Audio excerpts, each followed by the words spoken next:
is hard, yeah. Wanna feel your arms around.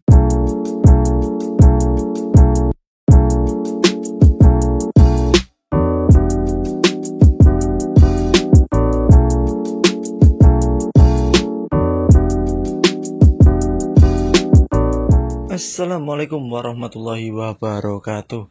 Ya, ketemu lagi sedulurku, koncoku Jakarta Flasher ya lor. Bagaimana lor kabarnya? Semoga di rumah tetap baik-baik saja dan selalu dilimpahkan rezekinya ya lor.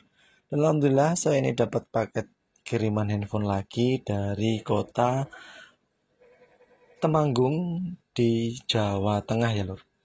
Ini langsung saja saya unboxing dulu. Sudah kelihatan ini bungkusnya Oppo Reno 5F ya lor. Apakah isinya Oppo Reno 5F? Apakah HP lain? Kadang-kadang bungkusnya menipu ya lor. Nah, ini sudah mulai saya buka dan alhamdulillah ya bener ya. Ini handphonenya adalah Oppo Reno 5F ya lor. Dan HP ini kaca outer glass-nya pecah parah ya. Ini sudah terkelihatan sekali. Pecahnya cukup parah dan terlalu parah ini ya lor. Buset. Habis diapain ini handphone ya. Dan ini untuk tipe HP ini sudah Super AMOLED LCD-nya dan fingerprint-nya juga sudah di layar ya lor. Jadi ketika fingerprint ada di layar seperti ini, kalau tidak pakai LCD originalnya, otomatis tidak bisa pakai fingerprint lagi ya lor. Tetapi kalau kita hanya mengganti kaca outer glass luarnya, nanti fingerprintnya dijamin 100% original dan masih bisa dipakai lagi fingerprintnya ya. Dan ini saya sudah menyalakan dan saya tes masih normal semua dari segi gambar, sentuhan. Dan ini nanti saya akan pasangkan dengan kaca outer glass yang baru ya, Oppo Reno 5F ini. Dan langsung saja ya lor, kita kerjakan ya lor. Ini bapaknya saya panaskan terlebih dahulu ya di alat separator saya.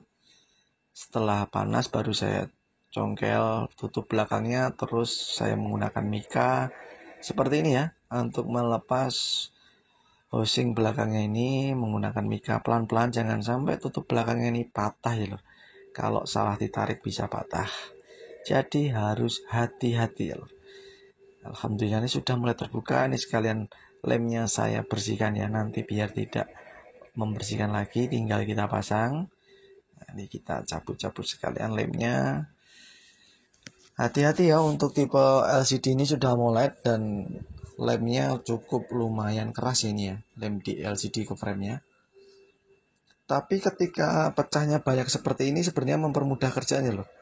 Kenapa saya bilang mempermudah kerjaan? Karena untuk melepas LCD dari frame-nya lebih mudah ketika pecahnya parah banyak seperti ini ya, daripada pecahnya sehelai dua helai ya, bagi saya ya loh.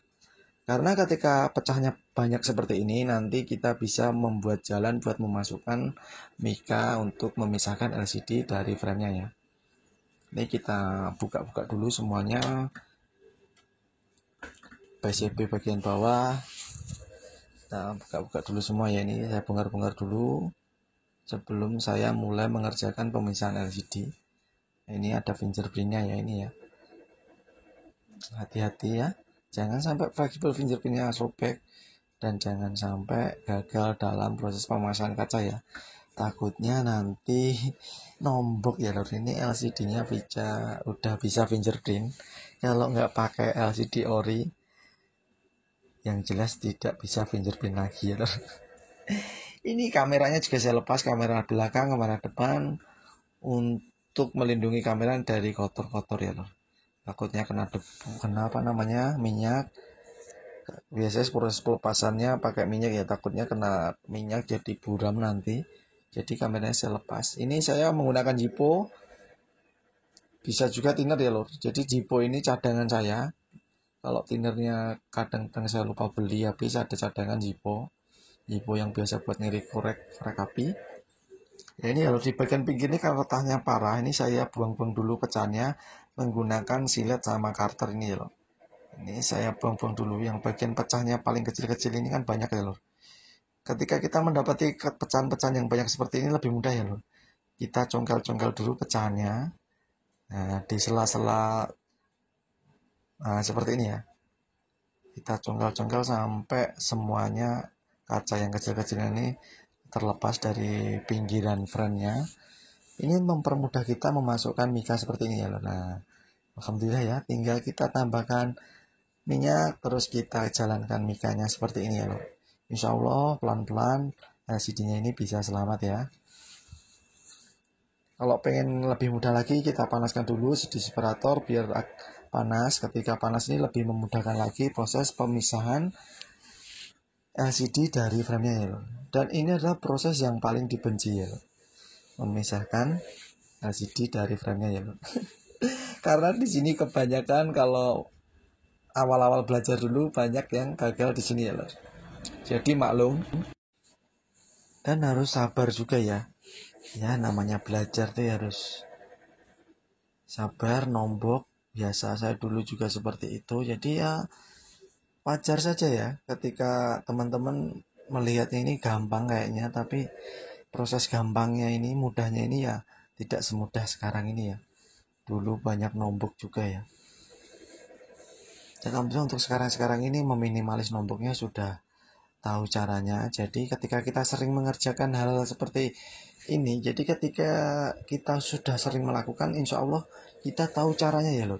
Bagaimana mengatasinya, kita akan tahu trik-trik itu dari kesalahan-kesalahan kita yang kemarin-kemarin seperti itu ya, ketika kita belajar servis handbrake ya.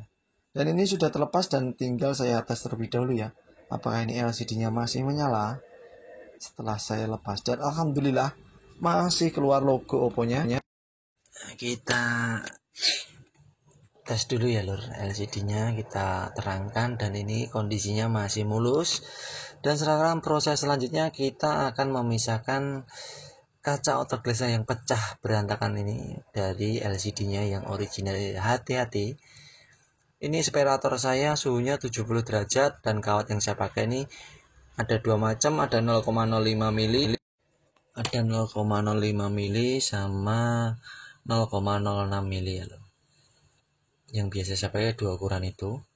Nah ini kita proses ini, saya tahan pakai kaki ya, ini separatornya gerak-gerak ini. Ini cukup keras juga lemnya di Oppo Reno 5F ini ya. Oppo Reno 5F ini persamaannya banyak ya, sama Realme 8, sama kacanya Realme 8 Pro, sama A74 yang 4G, sama banyak ya persamaan untuk kaca tipe Oppo Reno 5F ini.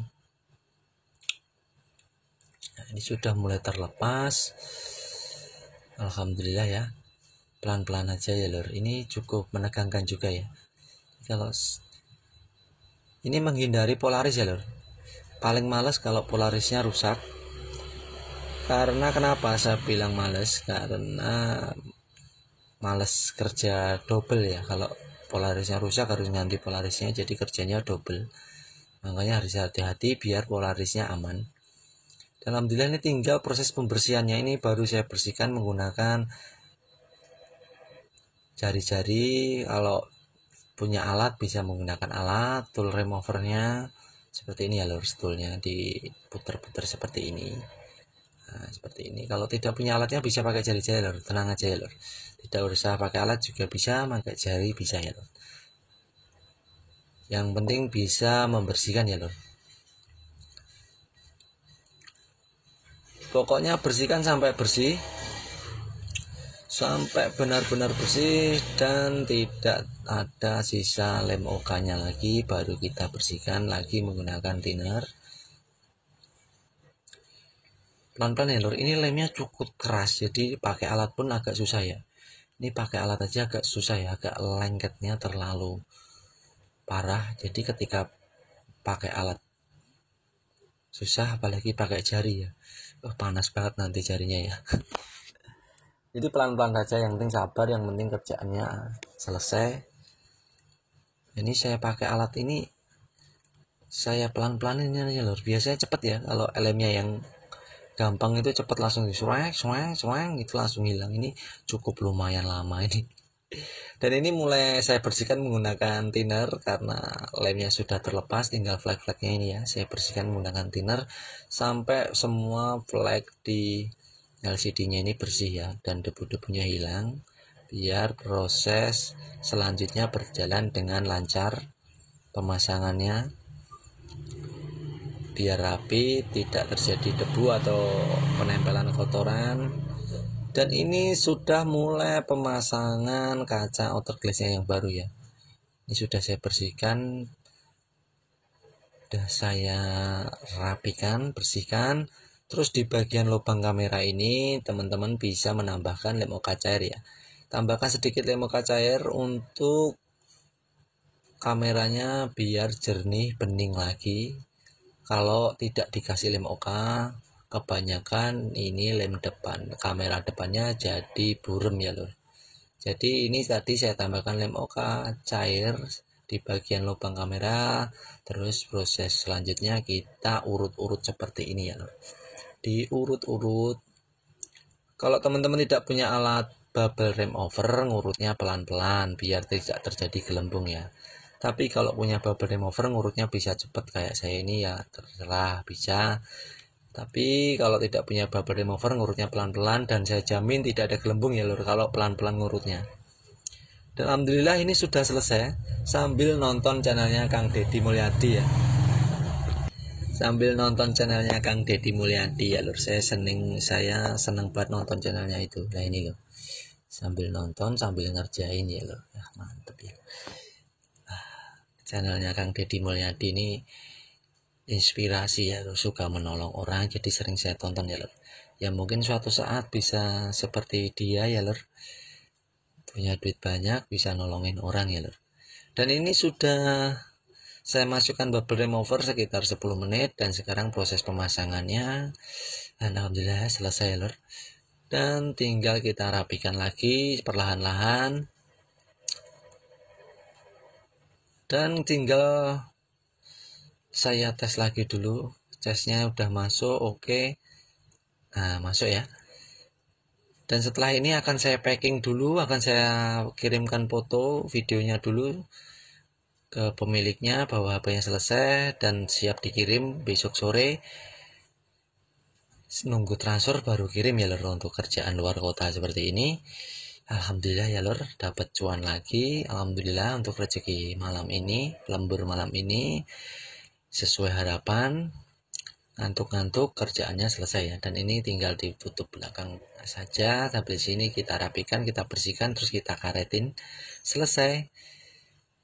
Dan terima kasih bagi teman-teman yang selalu mendukung channel saya, dan bagi teman-teman yang mau baru membuka bisnis servis handphone, tetap semangat ya lor, belajar terus.